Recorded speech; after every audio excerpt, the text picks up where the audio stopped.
World coincidence, जून के महीने में सिर्फ शादियां ही नहीं होती बल्कि वर्ल्ड इन्वायरमेंट डे भी आता है। हाँ, वही इन्वायरमेंट जिसके बिना हम चांद पर जा तो सकते हैं लेकिन रह नहीं सकते, जिसकी वजह से दुनिया के हर एक जीव एक दूसरे से लाइफ चेन में जुड़े हैं। लेकिन क्या वजह हो गई कि हमको इस लाइफ चेन को बनाए रखने के लिए आज एक दिन की जरूरत पड़ने लगी है। हाँ, जानता हूँ हम बहुत स्मार्ट हो गए हैं, इतने स्मार्ट कि हमने अपनी स्मार्टनेस के चक्कर में दुनिया के लगभग 1/3 जंगलों को खो दिया है, जो कि लगभग संयुक्त राज्य अमेरिका के 2 गुने के बराबर है। यही नहीं, पृथ्वी का सुरक्षा कवच कहे जाने वाले ओजोन लेयर को भी हर साल 0.8% की दर से क्षय होता पाया जा रहा है। खैर, हमारी स्मार्टनेस के बावजूद भी ऐसे अनेकों पर्यावरण प्रेमी हुए जिन्होंने अपना जीवन इस जंगल, इस जमीन और इस जीवन तंत्र को बचाने में लगा दिया। आज हम बात करने वाले हैं हिमालय की गोद में बसे उत्तराखंड के उस आंदोलन के बारे में जिसे आने वाली पीढ़ियां हमेशा याद रखेंगी एक सबक के रूप में। हम बात करने वाले हैं उत्तराखंड के चिपको आंदोलन के बारे में। दिन 26 मार्च साल 1974 उत्तराखंड के चमोली जिले के गांव रैणी की लगभग 27 महिलाएं गौरा देवी के नेतृत्व में स्वतंत्र भारत का पहला और अनोखा पर्यावरण आंदोलन चिपको आंदोलन का बिगुल फूंक देती है। वो पेड़ों से चिपक कर कहती हैं, अगर पेड़ कटेंगे तो हम भी साथ कटेंगे। लेकिन आखिर वो ऐसा क्यों कहती हैं? ऐसा क्या हो जाता है कि उन्हें यह करना पड़ता है? आखिर ये चिपको आंदोलन है क्या? साल था 1974। वन विभाग द्वारा एक आदेश जारी किया जाता है जिसमें रैणी क्षेत्र के जंगल से अंगू के लगभग 2500 पेड़ों को काटने की अनुमति खेलकूद का सामान बनाने वाली इलाहाबाद की साइमन कंपनी को दिया जाता है। जैसे ही इस बात की खबर गांव वालों को मिलती है तो वे चंडी प्रसाद के नेतृत्व में 14 फरवरी 1974 को एक सभा आयोजित कर गांव के अन्य लोगों को चेताया गया कि यदि पेड़ गिराए गए तो हमारा अस्तित्व भी खतरे में पड़ जाएगा। ये पेड़ न सिर्फ चारे, जलावन और जड़ी बूटी की जरूरतें पूरी करते हैं बल्कि मिट्टी का क्षरण भी रोकते हैं। बाद में 15 मार्च को गांव वालों ने जंगल की कटाई के विरोध में जुलूस निकाला, जिसके बाद ऐसा ही जुलूस 24 मार्च को आसपास के छात्रों द्वारा भी निकाला गया। धीरे धीरे आंदोलन जोर पकड़ने लगा। इसी बीच तभी सरकार ने घोषणा की कि चमोली में सेना के लिए जिन लोगों के खेतों का अधिग्रहण किया गया था वो अपना मुआवजा लेने पहुंचे।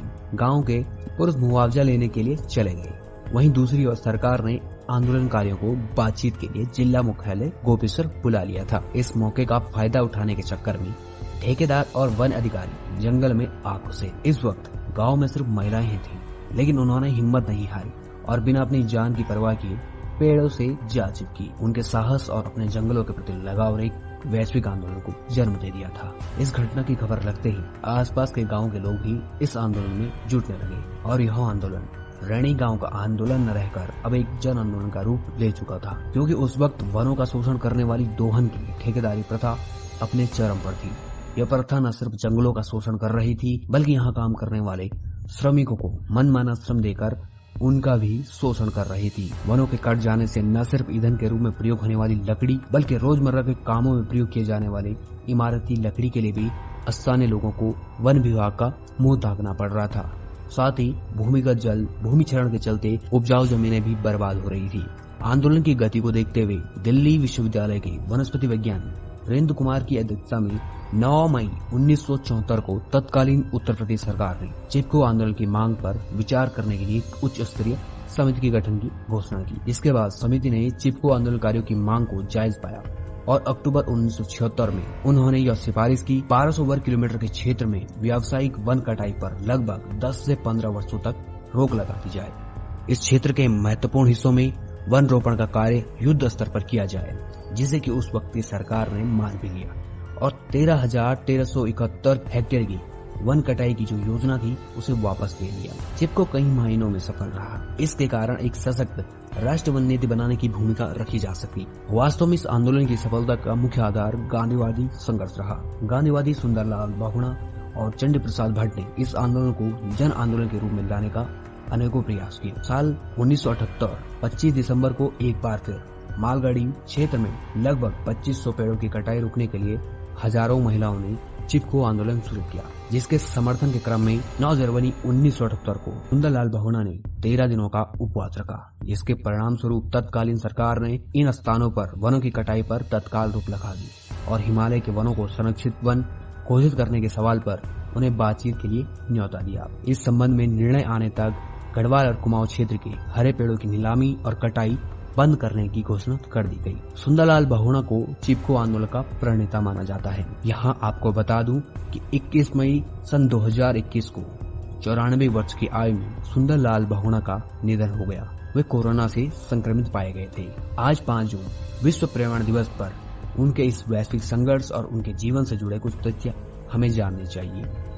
9 जनवरी 1921 को टिहरी जिले के मरोड़ा गांव में जन्मे सुंदरलाल बहुगुणा मात्र 13 वर्ष की आयु में ही शहीद श्रीदेव सुमन के विचारों से प्रेरित होकर, उनके संघर्ष से प्रेरित होकर आजादी के संघर्ष में कूद पड़े थे। उनका संपूर्ण जीवन गांधीवादी विचारों से प्रेरित रहा। तब चाहे पेड़ों को बचाने के लिए चिपको आंदोलन का संघर्ष हो, टिहरी बांध का आंदोलन हो या अनेकों शराबबंदी आंदोलन हो, उनका हर एक संघर्ष सत्य अहिंसा के मार्ग से निस्वार्थ और निर्भीक होकर गुजरा। वे हमेशा नदियों, वनों व प्रकृति से प्रेम करते रहे। वे सिर्फ उत्तराखंड तक सीमित नहीं रहे। उन्होंने हमेशा बड़े बांधों का विरोध किया और देश के विभिन्न हिस्सों में बड़े बांधों के खिलाफ आंदोलनों में हिस्सा लिया या उन्हें प्रेरित करते रहे।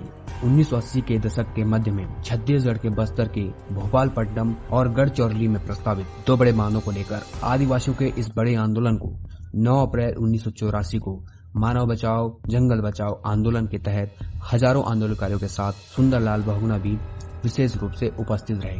कहते हैं उनकी इस उपस्थिति ने इस आंदोलन में जोश भर दिया था। साल 1987 में सुंदरलाल बहुगुणा को पद्मश्री पुरस्कार दिए जाने की घोषणा की, लेकिन उन्होंने इसे स्वीकार करने से इनकार कर दिया क्योंकि उनके विरोध के बावजूद भी सरकार द्वारा टिहरी बांध परियोजना को रद्द नहीं किया गया था। बाद में साल 2009 में उन्हें पर्यावरण संरक्षण के लिए पद्म विभूषण दिया गया। इसके अतिरिक्त उन्हें अनेकों सम्मान से दुनिया भर में नवाजा गया। लेकिन इन सबसे परे उनके संघर्ष योगदान को मानव जाति कभी नहीं भूल सकती। हम हमेशा उनके कर्जदार रहेंगे, उनके विचारों के कर्जदार, उनके संघर्ष के कर्जदार। दोस्तों, उम्मीद करता हूँ आपको ये तथ्य पसंद आए होंगे। अगर आपको ये तथ्य पसंद आए हैं तो लाइक, शेयर और सब्सक्राइब करना न भूलें। इसी के साथ जय हिंद, जय उत्तराखंड।